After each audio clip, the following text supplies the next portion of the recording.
fear through Killarney. Now I'm back to hitching with the wind. But if Mickey Flynn should ever find me, I'll throw me caution all behind me and square off on that son of a bitch again. He cracked open a river too, he beat me Sunday through and through, danced a jig over my unconscious frame. I won me healthy sheriff fights, well lucky son still had me life since Mickey Flynn beat me dumb and lame.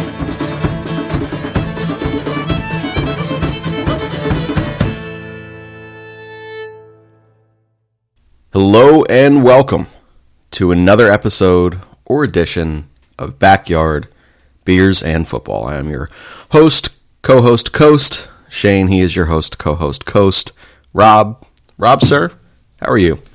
I forgot how miserable the week following an Eagles loss is. You know, they go out and lose on Sunday night. It doesn't just bother me for the few hours after the game. It doesn't just bother me for the day after the game. This shit lasts for the whole fucking week. And I forgot how miserable it is. So I'm currently going through that round of misery, the first round of misery of the 2019 season, and it's not fun. Yeah, it's not awesome. And so I talked about it a little bit with LJ yesterday. I've been talking about it for in some of just my chats outside of AMYP here.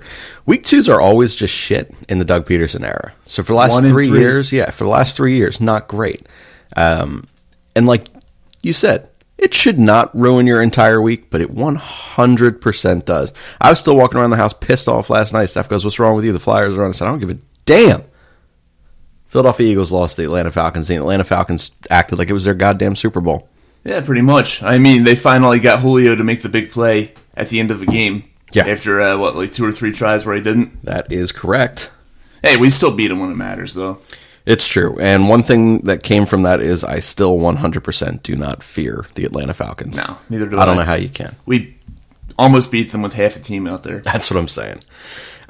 So we're going to talk a little bit about the Atlanta game and some of our reactions to some of the bigger storylines that went through. We will, as always, try to keep this fairly light.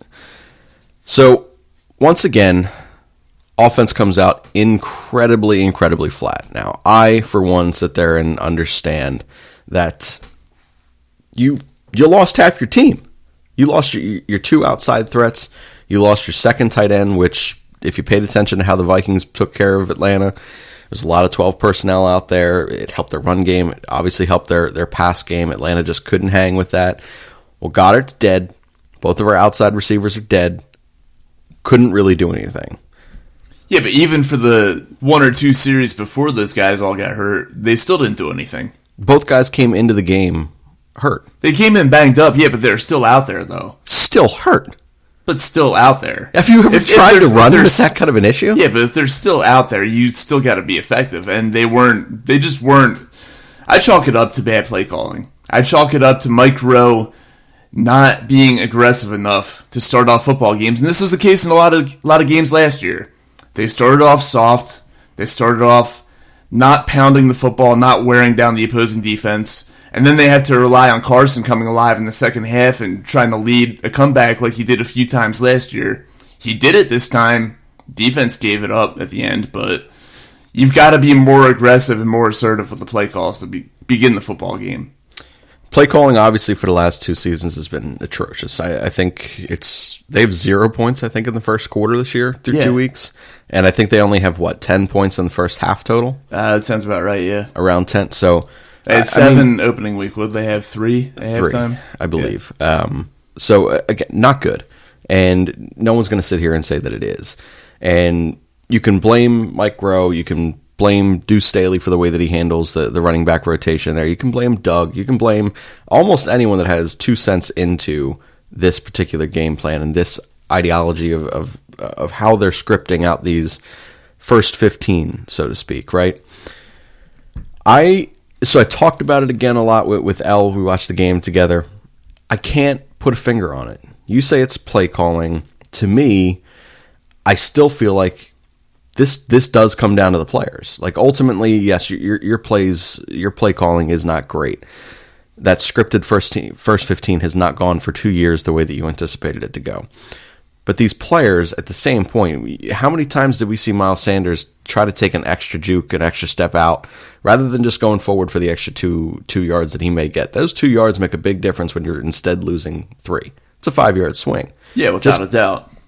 So there are certain negative things that these players are doing that hinder them and hinder their ability to go to that next play call in that scripted first 15. To me, this is a question of execution beyond the very, very poor play calling. Yeah, well, when you talk about Miles Sanders in particular, you just hope that it's a rookie mistake. He's going out there. He's still getting a feel for the NFL game, which is much more talented, much different from the college game. You know, in college, you can do that, take a couple steps back, and then find a way to beat the defenders because they're not as good. And the NFL, not so much. Yeah, we saw it with Shady. Yeah, his first year, his same first couple thing. of years, yep. So, yeah, it's definitely an adjustment. You know, Miles Sanders is the easy target with that one. I think he's like 22 carries now in his young NFL career for like 42 yards. You know, we've seen some of the explosiveness. I think he's had 2 chunk carries in that 42 yards And there. he's also had a couple taken back by holding calls. Yes. You know, one in particular, his first NFL touchdown, which the NFL did come back. Thank you so much. And saying that you were incorrect there. J.J. Arthega-Whiteside robbed of a nice block, and then Sanders robbed of the touchdown. Yeah, that's such great consolation there. Yeah, right. Sorry, guys, we screwed up. Yep. So shifting things to something more positive, at least for me. Obviously, you and I are not big Jim Schwartz fans. This might have been the most impressed I was with Jim Schwartz in his Eagles tenure. We saw adjustments that he is not typically one to make, and for a guy who is arguably one of the most stubborn humans on the planet, like possibly right up there with like the entire Phillies front office, I was impressed. That offense, once again, putting their defense in terrible positions. Jim Schwartz said, now we have to play a little bit more aggressively. I have to blitz. I have to give my guys a shot to make something happen. Take that high risk, high reward type of play. And it worked out for most of the game. What's your kind of takeaway from the adjustments that he made? Well, it was good to see, and I've never really, I would say, not been a Jim Schwartz guy. I could go either way. The big thing with Jim Schwartz that I don't like is the sticks defense on third down. Yeah. That's really the only thing that drives me nuts and pisses me off to no end. But the adjustments that he was able to make in the Atlanta game, especially in the second half after Ronald Darby was continually getting torched to no end in the first half, to come out and make the adjustments that they made in the second half, he did a great job with it. And really, the only big play that they gave up was the screen pass, where really it was great blocking by that one offensive lineman for Atlanta. I forget his name. They did a great job to get out there and make his block and set Julio free for the long run. Nothing the Eagles really could have done about that. They could have not gotten blocked in the back by Sanu. Yeah, that's true. That's that's on the refs to find that. Yeah. But yeah, the Eagles' second half defense certainly was much improved. They got a little bit lucky with some miscues by Atlanta, some bad throws by Matt Ryan in the first half, missing some open receivers. As I said, Ron Darby got torched a number of times and only had the 1 touchdown scored against them. Yeah. But good adjustments in the second half. Good job keeping them in the game. Unfortunately, not able to come through on that last defensive possession. Yeah, it was unfortunate, and you know, I think in the moment I was furious at that entire play. You know, we had seen Rasul Douglas play an incredible game against Julio, which that's hard to do. I mean, our quote-unquote best number one corner with Ronald Darby was torched by him, and it was embarrassing. You switch over to get Rasul onto him, and you let Rasul play in a facet that I believe is the best for him. I talked about it with you last week a little bit, Rob. He's very Nnamdi Asomugha-esque, not skill level, but that same kind of play. Also not bust that we wish never came to Philly. Poor guy, man. There's still that story that makes me want to cry over Nnamdi Asomugha, where he sat there and said how he had no friends as an Eagle, and he had to eat lunch in his car by himself and cry. I was like, man, that's the what saddest happens when thing. you don't live up to your contract. That's the saddest thing I've ever heard, man. Come on, man. If Dude, you such sign a a big nice guy. contract here, you better fucking play well to earn that money. Then you'll have friends here. Then you'll be able to eat with at the cool table. Oh my God, you're a horrible human. I am a horrible human. Poor Namdi. He obviously listens to this show, by the way. Namdi, you got a fan of me, kid. Clearly. But yeah, Rasul Douglas has that same, I have to play up on you. You know, I've got to use my strength and my jam there and, prevent you from, having a clear path to your route.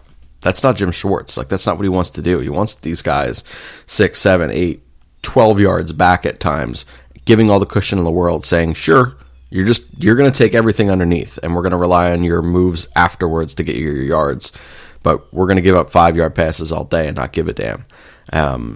And he adjusted that. Rasul Douglas played just about as good as you can play against Julio, except for that last play. He was 8 yards off the line there on a 4th and 2 or 4th and 3. It made no sense to me. Why he went away or why Jim Schwartz went away from what was working all game. That to me was the most maddening part of that football game. And I saw it happening as, first of all, great work by Matt Ryan there. Noticing where the blitz was coming from, noticing what was going on and checking out of that to go to that screen pass. That was good all around by the Falcons. Really, really perfect execution. But shit, man. 4th and 2, 4th and 3. Julio is one of the hardest guys in the league to bring down. Yeah, he's a freak. You got to be on him there. You got to jam him at the line. If he beats you by 15 yards, he beats you by 15 fucking yards, but it's not a touchdown. Basically, you've got to treat it the same way that they treated the two situations where Julio was going up for touchdowns at the end of the last 2 games that they played each other. I mean, they put Jalen Mills on him, I think, in the playoff game. And Jalen Mills, there's a lot of contact there. Some people argue there might have been a penalty. But either way, Jalen Mills was right up on him, gave him no space, no room to breathe right there. And then what was it? Ron Darby was on him last year in the season opener? Darby was on him last year. Yeah, and Darby did the same thing. Darby jammed him. Darby gave him no room to work, and they had to try to find their way into the corner of the end zone. He caught the ball, but he came down out of bounds. Out of bounds, yep. Yeah, he made the push out of bounds there, which is nice. So let's go to a couple things that you could arguably blame as reasons for losses here on the offensive side of the football now, before we get into some of our inter-segment stuff. What do you blame most here? Do you blame the Aguilar drop, the Clement fumble coming right out of the half, or Ertz not knowing where the hell the sticks are after 5 years in the NFL? Well, the thing that I blame the most is the Clement fumble. Because A, he fumbled the football away, the Falcons recovered it with a short field to go, and they went out and scored a touchdown. And B, he got injured. He took himself out of the game there. So that's 2 key components right there. A, losing the football, giving Atlanta great field position, and B, losing a key component of the offense. So that's 2 birds with 1 stone. But Zach Ertz, come on, man, you've been in the league since 2013. You got to know where the sticks are. In a situation like that, you've got to know, okay, I got to add 1 extra step onto my route here.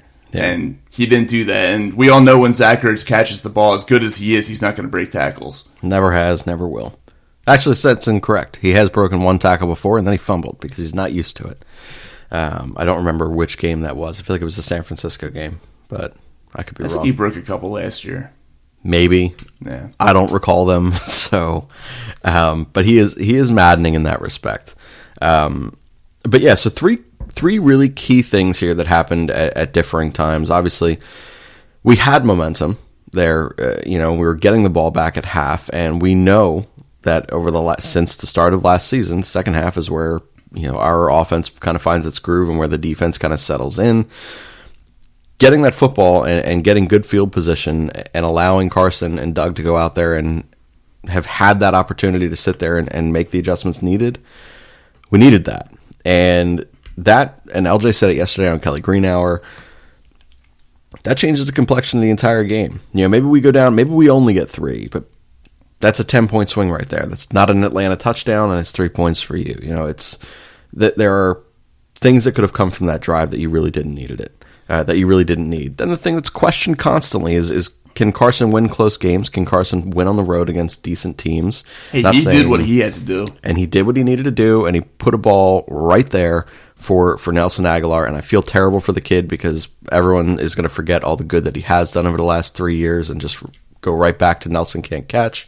And this shit happens. Like Julio's done it 3 years in a row. Do you think that... Atlanta's sitting there saying, get this bum out of town. Get the hell out of here. No, it happens to the best of us. To the best of them, not us. I don't play football. Can't catch shit. But that's frustrating because it's going to go down for Carson as a loss. And when people just go back and say, oh, well, that was another close game that he lost. Well, he did his job, just like you said. He put the ball right there. And then obviously Zach Ertz not going 10.5 yards is a fucking problem. Yeah, well, if we're talking about receivers here, one guy who I do want to call out, I mean, Nelson, obviously you got to catch the ball, but I'm going to call out JJ. Because JJ and Carson clearly were not on the same page on a few occasions. I think the one, it was the second interception that Carson threw where JJ was running a fly, and it looked like Carson anticipated him running a hook instead. Yeah. And there was another situation where JJ ran a fly, and it looked like Carson anticipated him running either a hook or a 10 and in, and very nearly got picked off on that one as well. So, rookie mistakes there. Hopefully those two can iron it out. Hopefully, with more games under their belt, Carson and JJ can kind of develop a little bit better chemistry there, because it was evident that it wasn't there on Sunday night, and it hurt them. So you're saying he's not as good as Alshon, and he's not the same receiver right now? He's played 2 games in the NFL. Come on, man. It drives me crazy. These people are sitting there, and the same people that are saying, trade Alshon, we can clear his contract. We have JJ. He's the same damn receiver. Then the first Those night people out. are fucking idiots. They are idiots. And then they come out this night, and they decide, JJ's fucking terrible. I wish we had Alshon out there. This kid's a bust. Get the hell out of here. Come on, man. You know that there's no such thing as a level-headed Eagles fan. It is especially true. in the immediate aftermath of a loss. Yeah, for sure. So any final thoughts on that Atlanta game before we get into the Lane Johnson's Groundhog Advice column? Nothing other than that it just pissed me off because it's a game that they should have won. It's a game that I predicted that they would win, and usually when I predict things, I'm wrong. But yes, they should have won. Atlanta's not that good of a team. The Eagles, quite frankly, you can blame injuries, but there were a lot of execution plays that they didn't make.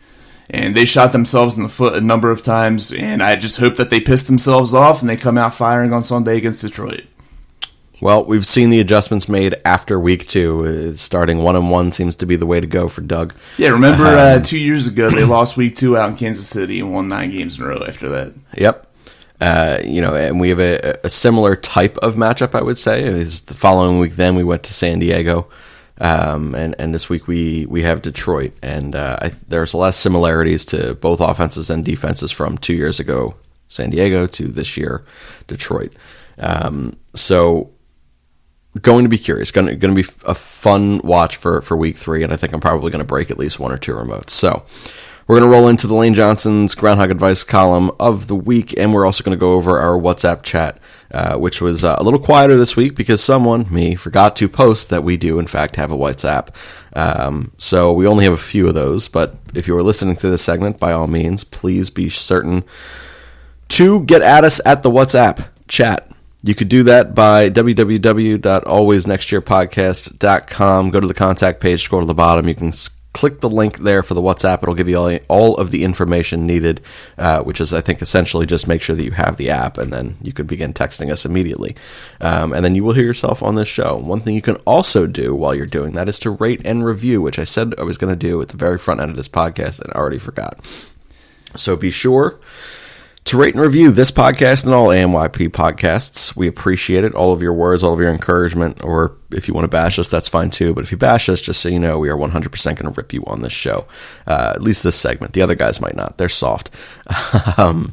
But be sure to do that on your iTunes app, Stitcher, Spreaker, Spotify, SoundCloud, Google Play, iHeartRadio, wherever the hell you listen to podcasts. You should find Backyard Beers and Football in all of the Always Next Year podcast apps. Am I forgetting anything on that? I think you got it all. But yeah, go ahead and give us a review right now while you remember. Don't say you're going to put it off until the end of the show because we all know you're going to forget by then. It's true. Do it right now. Are you done? Is it good? Even give us a bad review. I don't really care what you put. Just put anything. I'm just giving you all the time that you need. And I want you to be fully engaged into this Lane Johnson's Groundhog Advice column. So I'm just going to talk a few seconds of mess here while you click submit on that review on your Apple iTunes, Apple Podcast review page. And while you're doing that, I just got a notification on my phone that apparently Jalen Ramsey is now following a number of Eagles players. No one gives a damn about that. Yesterday, that news was the Chiefs. It was, but I don't know. I just like to get my hopes up. That's fair. That's fair. Also, and we'll get into it a little bit more later, but what's with this slander of thinking that that Jalen Ramsey's a cornerback that couldn't adjust to Jim Schwartz's system, or that Jim Schwartz would be unwilling to adjust to the best cornerback in football? Get the hell out of here. I know how stubborn each of these players are, or player and coach is. They're going to adjust to make it work. When a championship is at stake here, yeah, they're going to do it. 100%. All right, so let's get into Lane Johnson's Groundhog Advice column. Last week, I mentioned that they were not super great. We appreciate you guys for continuing to write in, but please find ways to be a little bit more entertaining. This is your part of the segment. However entertaining you are is how entertaining we will be. So don't write in lame advice. Write in for good shit. We will read all the ones we got this week, specifically because I think we only got 3 or 4. 4. Yeah, we got 4. So we'll go over each of the 4. First one.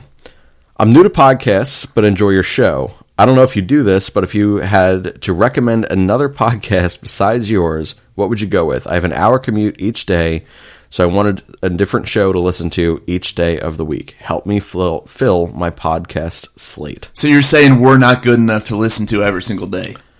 I think that this person should never ask a question again if that's the case. Yeah, seriously, man. I mean, it's not just backyard beers and football. We've got In Cap We Trust if you're looking for baseball content. If you're looking for more serious Eagles content, we've got the Kelly Green Hour. We've got Disciples of Ed if you're looking for Flyer stuff. You got TJ's One of Us if you're looking for Sixer stuff. We got a wrestling show. We got all kinds of stuff, man. Not just this show. So continue listening to our shows because, quite frankly, there are no other good options out there. So as much as I have a history of supporting other pods, and we do, on air, I'd like to not. I think that you should listen to exclusively AMYP, and the only way that I would accept you listening to anything other than AMYP podcasts is if you go ahead and you listen to any of those other podcasts similar to ours, and you find something that we do better or worse, and you provide us with actual feedback in a review. At which point, I wouldn't be so pissed off if you went elsewhere and listened to something else. But like Rob said, we have something for everyone here, whether it be wrestling with the People's Take, I think it's called. I should know I produce it, but I forget. Whiskey Ramble, if you like to drink and talk about life. Steve's a pretty fantastic host there. Chiefs Talk, if you're a Chiefs fan. We also talk about the NFL as a whole, so it's like a Chiefs show and an NFL talk show, which I'm supposed to ask you, by the way. At a certain point, do you want to join that show with us? Potentially, yes. Cool. So Rob will also be on the show, possibly, potentially, yes. But yeah, for your podcast needs, we serve all of them. All right, so the second question. This one I actually loved when I got it in. It's not necessarily like super fun or entertaining, but I just loved it because it just took me back. Every Sunday morning, me and my old high school friends meet up for a game of touch/wrap tackle football. We have a group of about 15 to 20 on any given week. We do 3 linemen, and the rest are skill position players. Every week is a new draft. Next week, I am the captain, and it will be my first time as a captain in a draft. They definitely dyslexia at that when they typed it. Glasses didn't help you there, man. Hey, I read it exactly as they emailed it in. So, how would you draft your pickup football team? Well, that's dead air. Yeah. Well, what are we working with here? So, well, he said that there are 15 to 20 people, and they draft 3 linemen, and then everything else is skill position players. So you're talking about like a draft strategy here, because we don't know any specifics about the players involved. Yeah, I don't have makeups of all the players and skill sets and things like that. I'm not going to tell you to go draft Brian because he's 6'8" and fast as hell. Like, no, this is just a philosophy piece here. I love this because I was the guy who always drafted like the guy who I knew was the fastest and best wide receiver because I played quarterback, and I was like, we'll be perfectly fine. Never drafted a line. Always died. Never got the guy the ball. So I understand the importance of drafting a good offensive tackle, if you will. But have you ever done like a large pickup game, by the way? I did. I used to do it all the time with my cousins. It's so fun. We never drafted teams, though. We would literally just have, like, spin the football, laces up. Okay, this guy picked. Okay, so we did draft teams, but But you didn't go in No. philosophy wise. No. You did the lace. We just lace picked down. the people, the cousins that we like the most. That's fine too. Yeah, pick the people that you have the best chemistry with. Yeah. No, my best suggestion to you would be at least one of the first 2 or 3 picks that you have. Make sure that you have a good protector for you, because chances are there's not too many big guys there, right? You have to assume not too many big guys are out there on Sunday morning saying, I want to rush a quarterback in flag-ish football. But draft at least one, so that way if you're the quarterback, you don't die. If you're the bigger guy, draft a quarterback, because they're pretty damn important. And then always make sure you have a decent edge rusher. You need someone that can beat a big guy off the line and provide some stress as a defensive lineman. So they're really underrated, non-sexy picks, but everyone else forgets them. And you don't want to be the guy that is playing against 3 offensive linemen and the quarterback's got all day to play or to throw. So I also would love an invite, depending on where you live, to play. I only have 1 knee, but I'm still a pretty good quarterback. I can still sling it. LJ's also a fantastic quarterback for as big as he is. That guy's got a cannon. I could imagine. He probably does. Man, so we used to play after work sometimes. It'd be like 1 o'clock in the morning playing by parking lot lights. We used to like spray paint the laces of the football so they were extra, extra white. And he would be like, I'm going to play quarterback. You're going to play receiver. I'm like, why? Like, I actually legitimately play quarterback. You're a lineman. Yeah, but L's not playing receiver, though. So it's true. He probably could have been a really good tight end because he's super athletic for a bigger guy. But yeah, man, we were an undefeated package there. So he would just tell me to run straight as fast and as far as I could, the Deshaun route. And he just tossed. I mean, I swear to God, I don't ever think I've even had a handoff that was held so perfectly for me. Every single time, just right there. He's insane. So make your draft local to Warminster, and I will send you LJ. And if you need a lineman, it's what he does. If you need a quarterback, it's what he can do. He's basically your number 1 overall pick. LJ, Kelly Greenhour. All right, so then our third one come in. And we called it, by the way. This person actually gave me their real name and stuff, too. But we're not reading it on this. Gents, it is I, Reginald Green. You cracked my not-so-secret code in just 1 week. I am ashamed. I have wasted your valuable time. My sincerest of apologies. For my penance, I will... Well, what shall I do? This guy sounds like a total sub, by the way. Yeah, definitely. It's so bizarre. Oh my God, man. What are you getting yourself into over there? Who the hell knows? But for your penance, I would just come up with better content for advices. By the way, our producer here for this segment is Bryce, my dog, and he is passed out on the daybed thing. Yeah, we can hear him snoring. We can hear him snoring on the mic. Sorry about that. Reginald Green, come up with some better content. I'm going to keep reading it because I think your story is interesting as you continue to write in for nothingness. But we don't have a drink for you this week. We're not going to keep giving you the satisfaction of providing good drinks for you, my friend, if you can't come up with good content. So, Reginald Green, do better. Just do better. Yeah, you're sent to ANYP purgatory until you can find better content. All right, my last one here. It's a very long paragraph, so bear with me. My boss says that I'm not a real football fan because I'm gay and therefore makes me work on Sundays, whichever shift that the Eagles game is, so that he and the employees that he likes to hang out with in the office can all watch these games together. I'm not bragging when I say I know more about the game than any of them. That would imply that I'm incredibly smart. I am an avid fan, but nothing special in terms of the depth of analytical knowledge like you guys have. My boss and coworkers are honestly just that stupid. I propose that we have a beat the hammer type of competition in the office to prove that I am more on the pulse, or a more on the pulse fan than they are, and deserve these shifts off. They thought that I was talking about masturbating when I said beat the hammer. That's how moronic they are. So, what should I do here? I'm just trying to get off for Eagles football.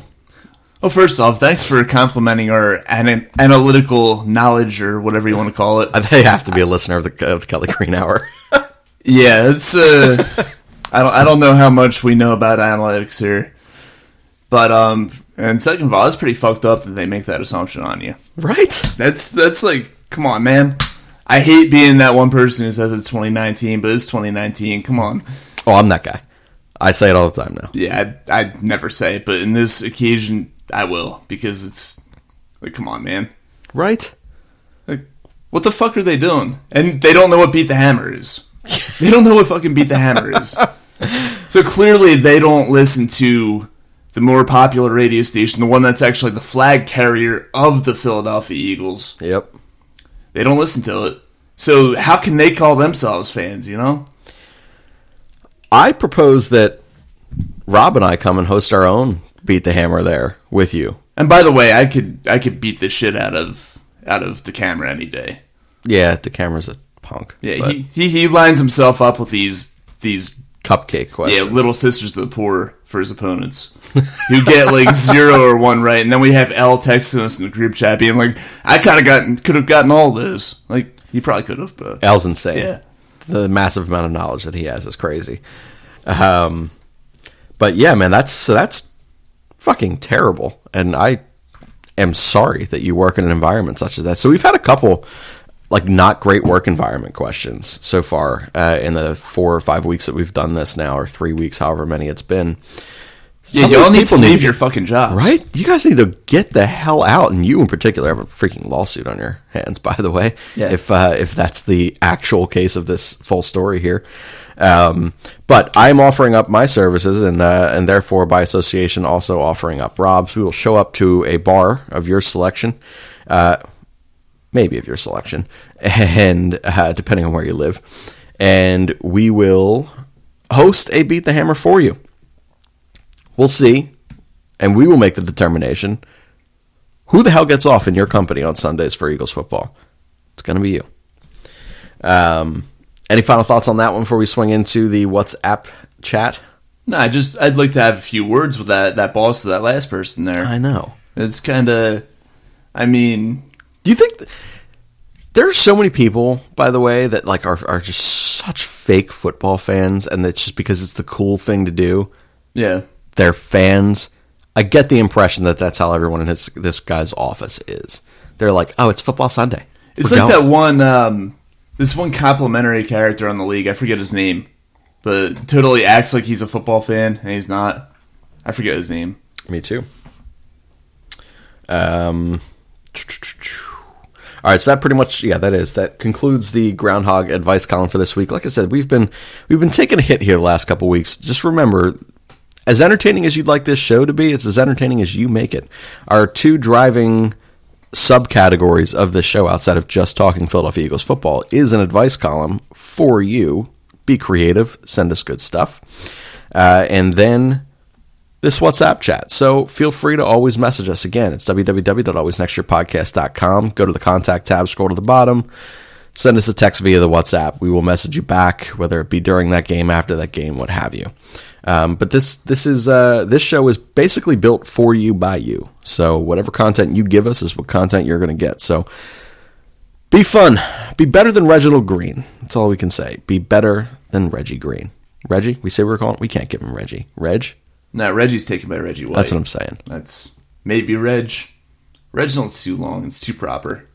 Submissive Reg. We'll call him sub-Reg. All right. So these are some of the messages that we did get in our WhatsApp chat. Like I said, I completely forgot to post that we are doing it. Last week was its first week. So each of the ones that came in this week, with the exception of just one, is from someone that we heard of last week. So for those of you guys who have now doubled up and sent us messages on each week, we appreciate it. Thanks so much for the continued content.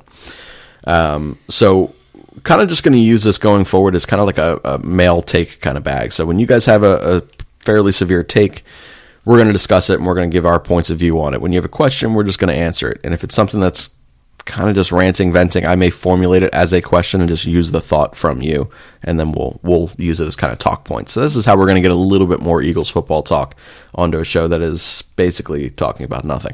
More or less a text version of Time's Yours. Yeah, basically so. All right, so the first one is, can we fire Jim Schwartz? He's the worst defensive coordinator in all of football. Screw that guy. Yeah, let's totally go ahead and fire the defensive coordinator who helped us win a Super Bowl. I mean, helped us win a Super Bowl. Up until this week, I would have fired him too. Nah, you hate him far more than I do. I do hate Jim Schwartz, but this week was very encouraging. I wish I could remember when these texts came in, because I can't remember if this is like after Darby was getting burnt all night or once they switched over and had Rasul covering him. But the one thing I will say, and we touched on a little earlier today, was the fact that he did make adjustments, and that should be very encouraging for you. And he made adjustments not only because his defense was not working, but because the offense just didn't show up again. So I take that as a sign of encouragement. He's on a week-to-week for me. So he gets to keep his job again. That contract is good for 1 week. I get the opportunity to fire him at the end of each week if I want to, if I'm the Eagles anyway. So no, we're not going to fire Jim Schwartz just yet. Number 2 is, who the hell scripts these first 15? Maybe just let Carson do it. Damn. I'll let you take that one. Yeah, we're all frustrated by the scripted plays. I mean, clearly it doesn't work. It didn't work last year. It hasn't worked this year. Something needs to change there. Something needs to change, like I alluded to earlier in the show. They need to be more aggressive. I'd love to see them just one game. They're not going to do it now that Deshaun's out, but one game, maybe when Deshaun is back healthy, first play from scrimmage, just bomb it down the field like they did in that the Monday night game against the Redskins. You got to do something to keep the defense honest. Yep. And right now, these scripted first 15 plays aren't doing anything to keep the defense honest. That's the biggest issue for them right now. Yeah, I agree. And similar to what you were just saying, even if you don't have a deep threat with Deshaun being out for at least 2 weeks here with an ab injury. Hell, bring back Bryce Treggs. I'm so glad you did not just say Jordan Matthews. So no, twice is enough for him. Oh my God! Did you just get the Athletic report?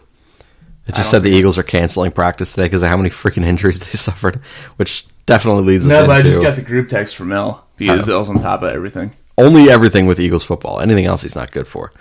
But in terms of those scripted first 15, I don't care if it's the first play of the game, third play of the game, eighth play of the game, whatever. At a certain point, even if you're not going to complete this pass, you got to heave something 50 yards downfield and overshoot both the safety and your wide out or the corner, whomever's on them, by 10 yards, just to let them know that you can do it and you're willing to do it today.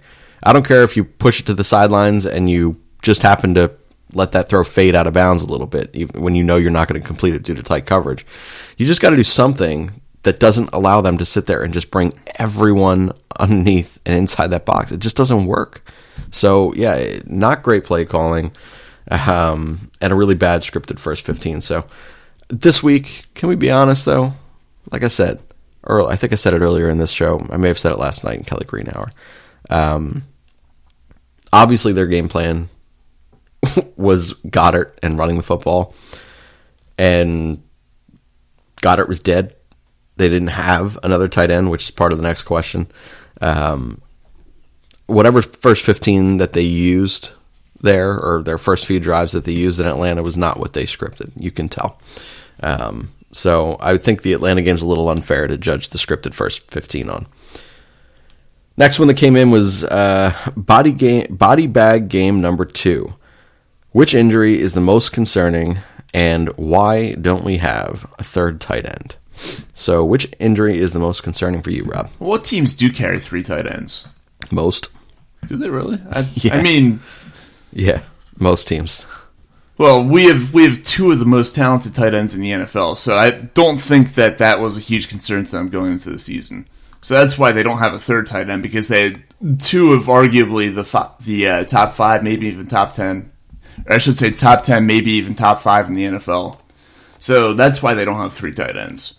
But, yeah, to answer your question, the most concerning to me is Deshaun. Because he's what opens up the rest of the offense. He's that speed guy that they need to open up everything else underneath. That's what they need to open up things for Aguilar, things for Jeffrey when he's healthy, things for Zach Ertz when he's out there. So, yeah, missing him, it's going to hurt. And hopefully he's only done for like 2 weeks, like they said. I don't know, man. Abdominal injuries are just, like I said, future sports hernia stuff. So I hope he is good. Just this training staff, man. Tough week. And also, dark horse for that Tim Jernigan.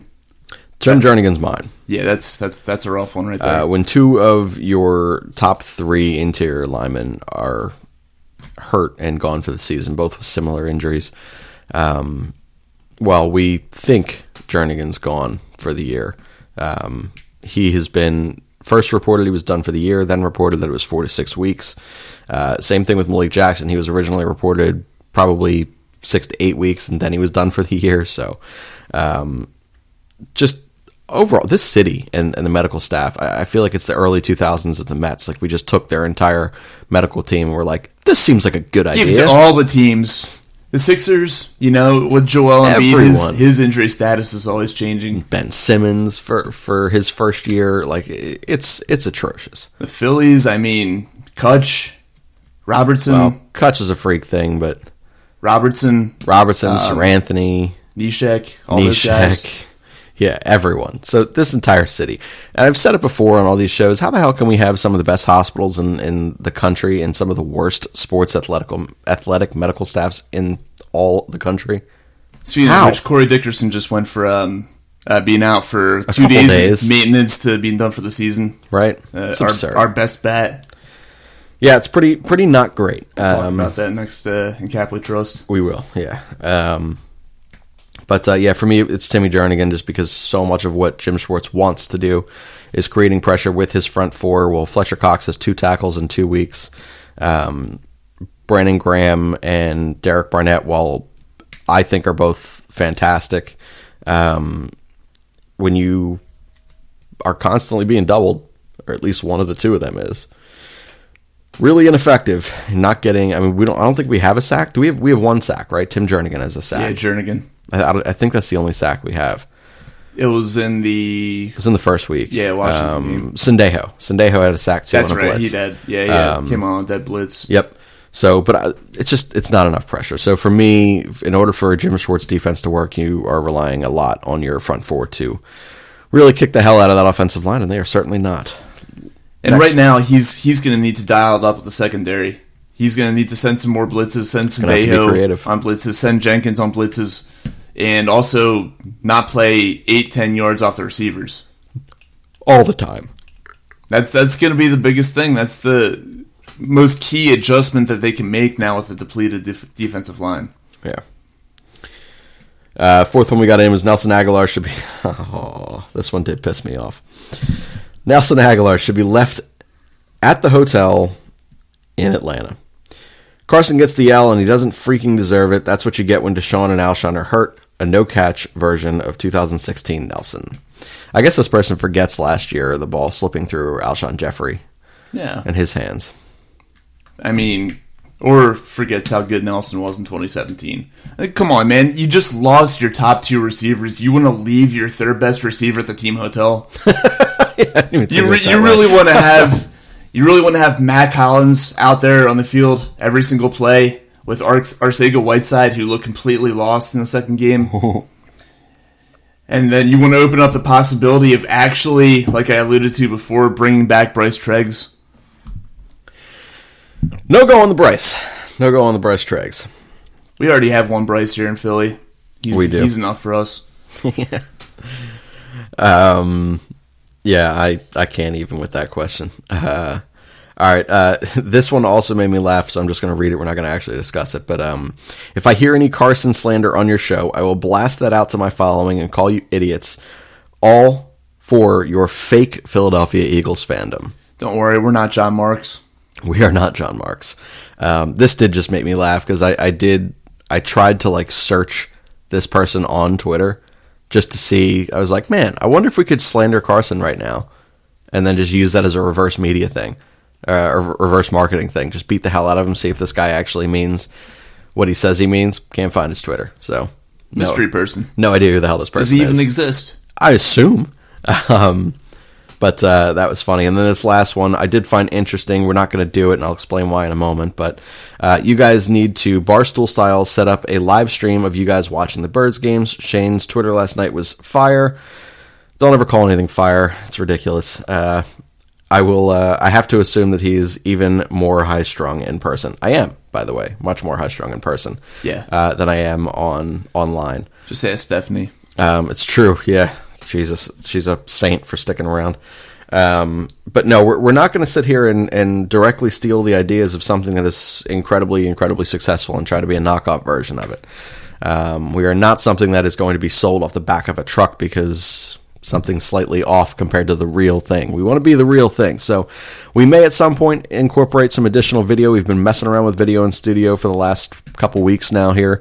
It's awkward. We don't like staring into cameras while we're in here talking, but we're doing what we can. I think what you'll end up getting here is probably a little bit more of a commercial-esque type of thing and not having just a live stream of us watching football games and talking about it and placing prop bets throughout. We're going to leave that stuff to Barstool because they're pretty great at what they do. I'd like to not be a miniature failed version of Barstool. What we can probably do, though, is film ourselves, not live, but film ourselves, and just cut out our reactions to certain moments in the game. Yeah, that's totally acceptable. That you may see. 'Cause I did do that for a Phillies game last year and for a Sixers game. I spliced some things together from me watching. I remember a game against the Atlanta Hawks that we should have never lost, and we did. Buzzer beater. And then... Was that the buzzer beater by, No. What's his name? No. I think we lost by like 9 points that night. And then the Phillies game was...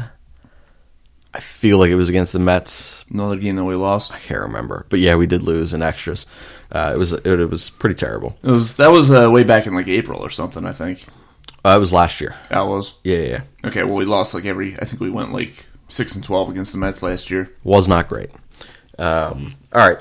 So that was the Lane Johnson's Groundhog Advice and the WhatsApp chat. So again, the more you guys are involved with that, the more that you send in, and the funnier that you guys are, the more absurd that you are, the better we'll be. The better this show segment will be. We don't want to sit here and talk about boring shit. I mean, we're pretty damn funny as it is, but you guys got to help us out a little bit here. Fuel the content that you want. That's all. Otherwise, you're just going to get something that sounds exactly the same as all of our other segments. That shit's not okay. This is supposed to be different. That's why we created this show.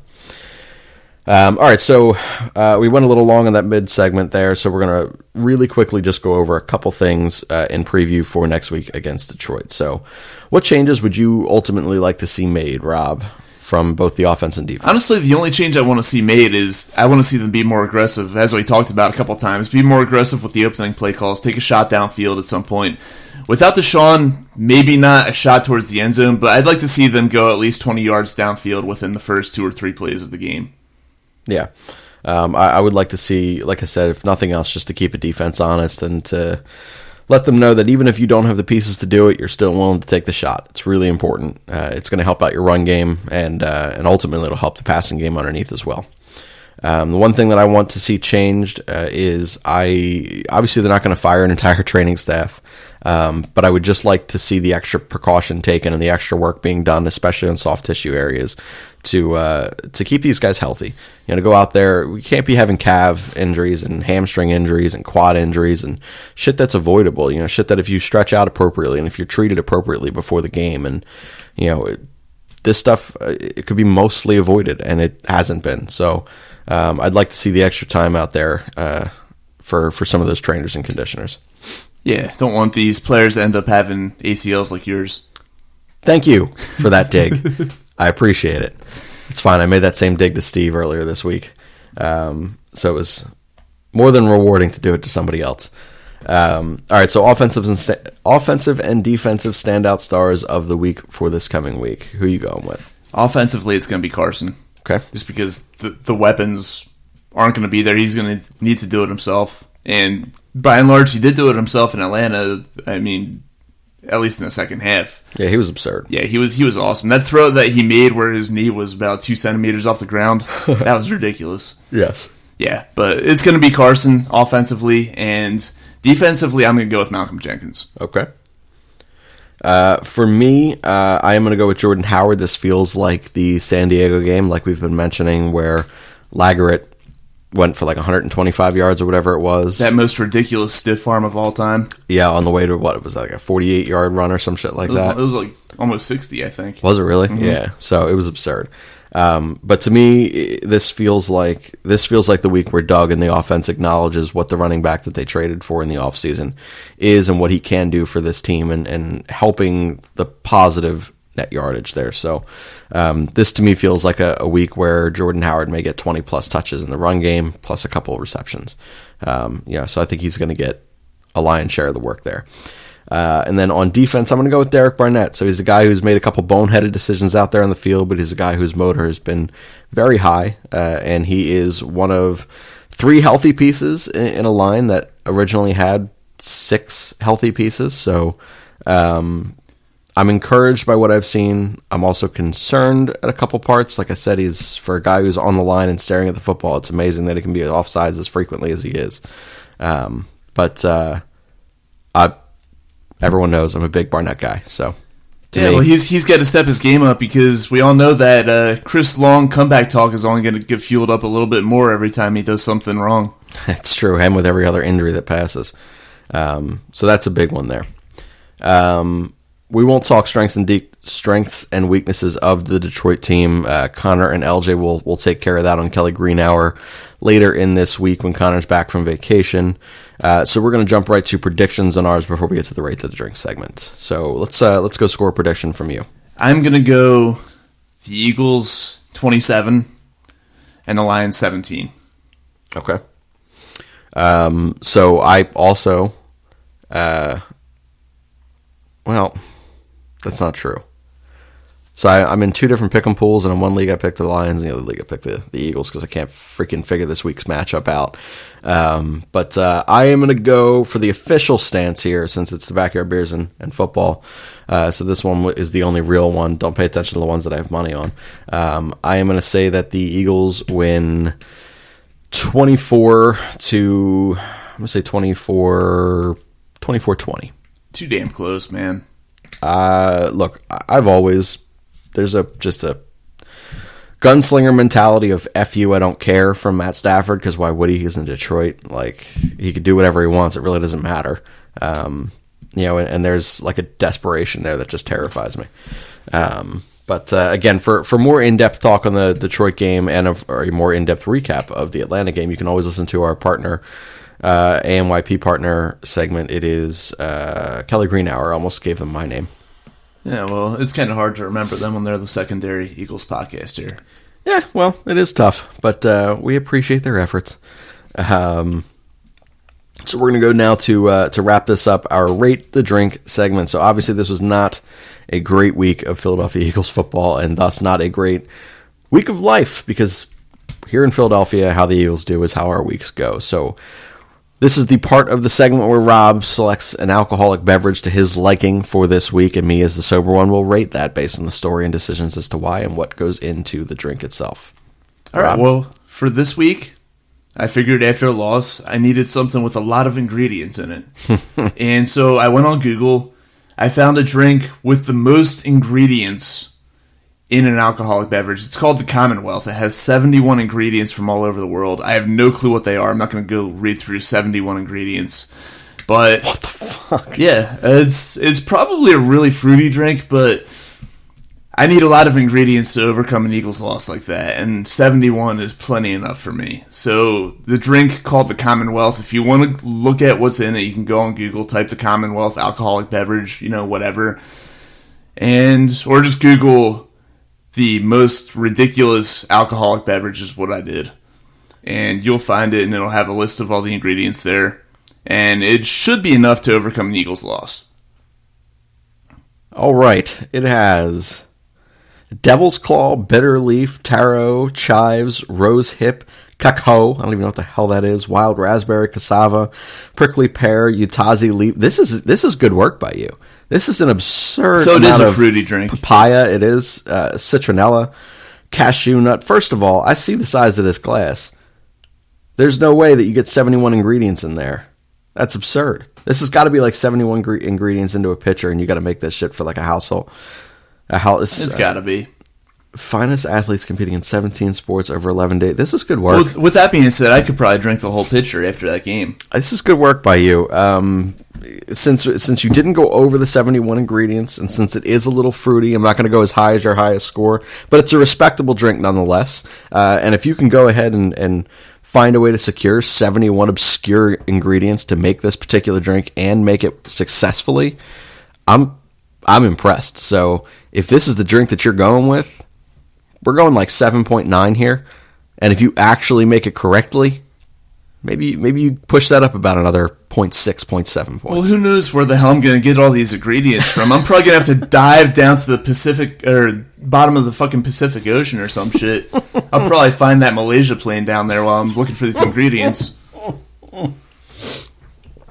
7.9 for the Commonwealth. That is brilliant. So well done there by Rob and the obscurities of 71 ingredient drinks. So solid work there. So any final thoughts here on Backyard Beers and Football, Rob? It's going to be really hard to find those 71 ingredients, but if they lose to the Lions, I'm going to need something even stronger than that. Yeah, you will. Yeah, you will. Well, I don't know. They're not going to lose to the Lions, though. The Eagles are a different animal at home. They are a different animal at home. I will give you that. My final thought is that while you are listening to our shows and while you are watching the Eagles, you are going to want to do this while eating just food. That's 215-794-FOOD, 215-794-3663. Treat yourself. Take it home. They're a fantastic catering service. They also have in-store locations in Buckingham Green Shopping Center in Bucks County, PA. They have another one at Del Valle Market at Del Valle University in New Britain, PA. Fantastic food, fantastic people. Asian Rob over there will hook you up with a delicious, delicious meal. Like I said, whether or not it is a catering purposes or just a single meal you want to stop in just for fun, just to check out some foodie-ish type of stuff, go for it. Food you can pronounce, food you can't. Something for everybody. It's delicious over there. Just Food. 215-794-FOOD, 215-794-3663. Treat yourself. Take it home. Before we send this over to the Jackdaws to sign us out, be sure to, once again, go and rate and review if you didn't do it during the dead air we had earlier in this segment. I will find you. I haven't said that in a while. You haven't said that in a while. Rob threatens lives here on AMYP shows when you don't submit reviews, and we haven't had good reviews submitted in a bit. So thank you all for submitting in Lane Johnson's Groundhog Advice. Thank you for those of you who are submitting into the WhatsApp chat. If you have not submitted a review, Rob, I swear to God, he will find you. So keep that in mind for if you want to live. This has been Shane and Rob on Backyard Beers and Football. We will see you guys next week after our hopeful Philadelphia Eagles win. A fighting man I used to be, revered and feared through Killarney. Now I'm back to hitching with the wind. But if Mickey Flynn should ever find me, I'll throw me caution all behind me and square off on that son of a bitch again. He cracked open a river too, he beat me Sunday through and through, and such eager my unconscious frame. I won me healthy sheriff fights, well lucky son still had me life since Mickey Flynn beat me dumb and lame.